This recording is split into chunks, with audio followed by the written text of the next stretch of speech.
साथियों नमस्कार। आज के इस वीडियो में हम लोग बात करेंगे बिहार एसटीईटी से संबंधित।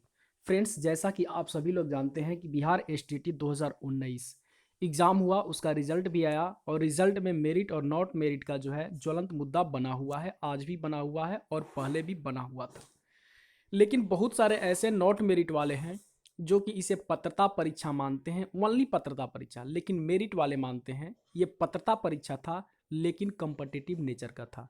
यानी जितने लोग इस कॉम्पिटिटिव नेचर के एग्जाम में सीट के अकॉर्डिंग, जितने लोग जो है जिनका डिसेंडिंग ऑर्डर में मेरिट बनेगा, उन्हीं को सर्टिफिकेट वितरण किया जाएगा और उन्हीं को अगला नियोजन प्रक्रिया में शामिल होना होगा। लेकिन कुछ नॉट मेरिट वाले इन चीज़ों को नहीं समझ रहे हैं, केवल इसे पात्रता परीक्षा मान रहे हैं और जितने क्वालिफाइड हैं उन्हें ही केवल जो है सोच रहे हैं कि सारे लोग नियोजन प्रक्रिया में शामिल हों।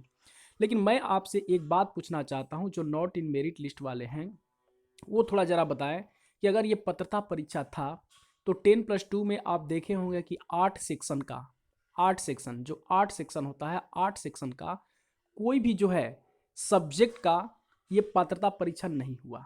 जैसे हिस्ट्री का, ज्योग्राफी का वगैरह वगैरह जो भी हैं, मतलब 8 सेक्शंस में किसी का भी पात्रता परीक्षा का एग्जाम नहीं लिया गया। क्यों? आखिर एग्जाम तो लेनी चाहिए ना। पात्रता परीक्षा है, पात्रता परीक्षा है तो पात्रता परीक्षा में तो एग्जाम लेनी चाहिए। जैसे सीटेट एग्ज़ाम लेता है, सेंट्रल का सीटेट एग्ज़ाम लेता है, तो वो तो ये नहीं समझता है कि 1 से 5 और 6 से 8 वाले में कहाँ पे कितने सीट खाली हैं नहीं है, किस स्टेट में है कि नहीं है, उसको इससे मतलब नहीं होता है।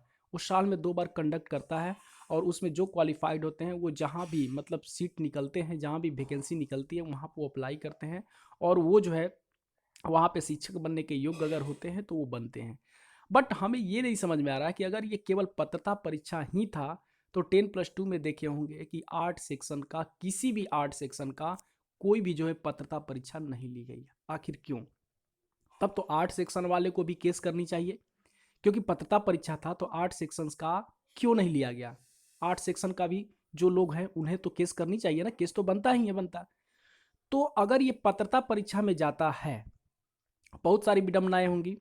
जो लोग अपेयरिंग कैंडिडेट थे, जो बीएड में थे, जो फर्स्ट ईयर कंप्लीट कर चुके थे, उन्हें भी जो है सी टेट में जो है मौका मिलता है फॉर्म भरने के लिए पात्रता परीक्षा के लिए। लेकिन बिहार में क्यों नहीं मिला? बिहार एसटीईटी 2019 में क्यों नहीं मिला? ये भी मायने रखता है। इन सारे चीज़ों का जवाब नॉट मेरिट वाले दें, क्योंकि ये जो है आपका सीट जो है क्लियर किया था और सीट क्लियर के अकॉर्डिंग, जिसमें जितनी सीट थी उसके अकॉर्डिंग ही ये एग्ज़ाम हुआ था और ये एक कॉम्पिटिटिव नेचर का एग्ज़ाम था।